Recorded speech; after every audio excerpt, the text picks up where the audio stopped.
Welcome Gemini to Grounded Oracles. Welcome to this timeless general read. Whenever you come across this, there'll probably be something in it for you. So we're going to start off with some oracle cards for this reading, Gemini. But I felt like I should pull a chakra word card, and we have self-acceptance. Okay, self-acceptance, high heart chakra. All right, now we're going to pull a couple oracle cards to set the tone, a vibe, whatever spirit wants to show us. What does Gemini need to know about their situation, their relationship, their business, career, finances, about their situation? What does Gemini need to know? This one. Okay. All right, and we have docile moon, abundance. Okay, and then we have moonflower, take a risk. Okay. All right. I'm getting positive vibes even from this take a risk, and I'm getting love for this take a risk. Now, whether or not that's romantic love, friend love, family love, not sure as of yet, but being willing to take a risk on something new, going deeper. And I'm not sure that these two are connected, but we'll see. But self-acceptance is going to be key here, right? Accepting and loving yourself enough to take a risk, enough to identify your abundance, to go after it. Okay, going in a new direction and accepting that you are very different than other people in a good way. Nothing to condemn yourself for, Gemini. Okay, something's about to blossom and bloom within you. And it might blossom when you least expect it, when it's sort of dark, right? When things don't look right, when things look confusing, to show up in a way different than you expected. Okay, I'm gonna set these over here. We'll see if how they connect with our read, what the tarot cards want to say, if they're a separate message or all together. All right, let's see. Move this up a little more. Okay. All right. Spirit. I'd love to know where you're from, Gemini, what brings you to tarot today, how this might be resonating for you already. Okay, what does Gemini need to know about their situation? The best and highest good. Okay, we started with the Six of Swords. We'll cross it with the Judgment card. Right? What does Gemini need to know? Wow, okay. Yeah, this is totally about... see what else Spirit wants to show us here. What does Gemini need to know?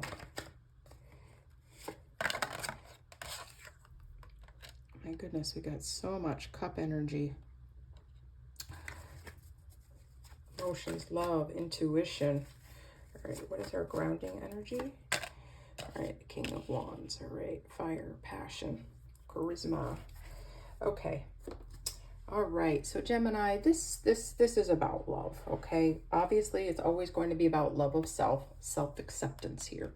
It's about being your own. It's twofold. In any of my any love readings I do, anything to do with love, I will always harken back to self-love because it is important. And I know this is an area that never ends. And this is one I deeply need to hear myself. So, okay. So this is about being your own soulmate, all right? About showing up for yourself. It's about honoring your emotions, your intuition, your wisdom, okay? It's about honoring and respecting what it is that you need to feel whole so that you can be ready for your soulmate.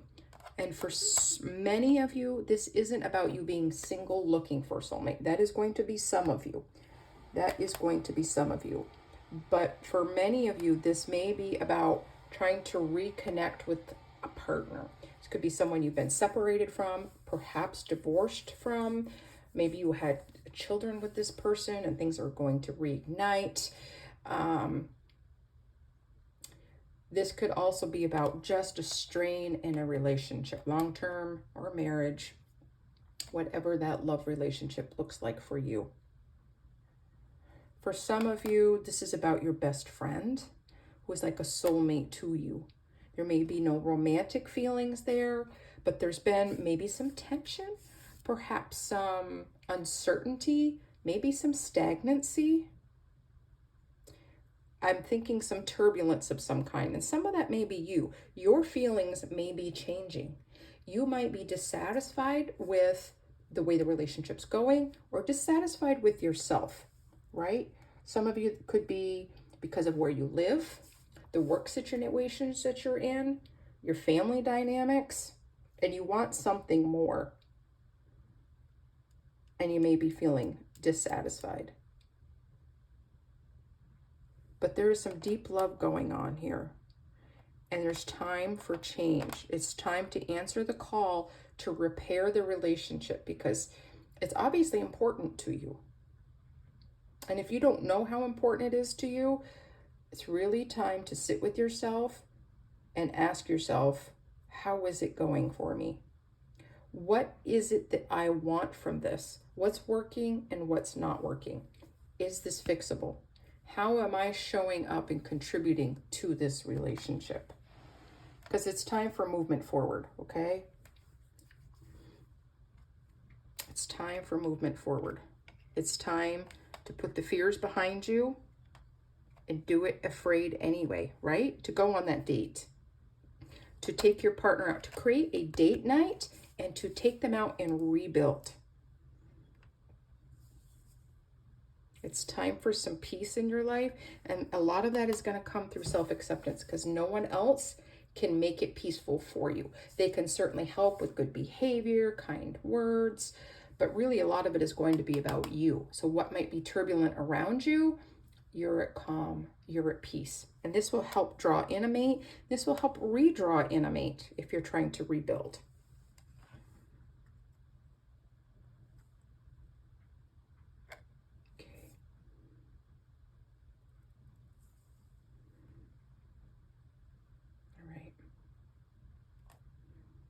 But you're moving in the right direction by asking, by being inquisitive, by asking the questions of what is it that I want and what do I need and how can I have both together? Okay, what's grounding you is your motivation and your passion to have more abundance in life. Abundance does not have to be money. It can certainly be energy, healthy relationships, joy, peace, all of these things that we want. So what's grounding you is really your motivation to have more, your, even your, how you show up for other people. You're someone that other people look up to. And this has served you well until now. For many of you, your work is your grounding tool. It is something you're passionate about that you keep returning to again and again. But you may feel like you're disconnected from your personal life. And it's time to bring that into balance. Having, to me, seeing the King of Cups and the Queen of Cups on either side of the turbulent energy, the turbulent waters, is because it wants to be brought into balance. It wants to come together like a lock and key.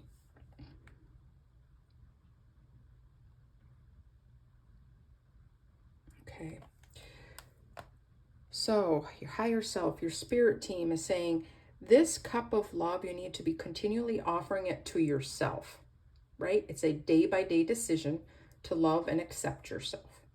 It's a day-by-day decision to invest in a relationship, to show up in a relationship. You may not be able to show up 100% every day. Most of us can't. But balancing out, your self-love and learning to regain respect for your partner, for love, and trying to reconnect with your partner will bring greater satisfaction to yourself and will bring you that abundance so you feel more of a balanced life. I see this I'm thinking of an astrolabe, like of measuring things, of having things line up. You may feel like you've been all over the place with this turbulent water, like not knowing a direction to go in. You will gain clarity by that. Some of you need to accept that cup, follow that intuition, and slow down a little bit. Right? You need to ground yourself and kind of keep both feet planted, right? So you're being encouraged to get out into nature, to hug a dog, to pet a dog, to do something with living things, with soil, with having your feet on the ground. Could be taking a walk on the beach. Could be definitely a good exercise routine. Could be getting out into nature, working with plants, doing something creative with your hands is always a good way to ground yourself, and you'll be surprised what kind of opens up for you. Plus, it serves a double purpose in really learning more about yourself and what you like to do. It's beautiful.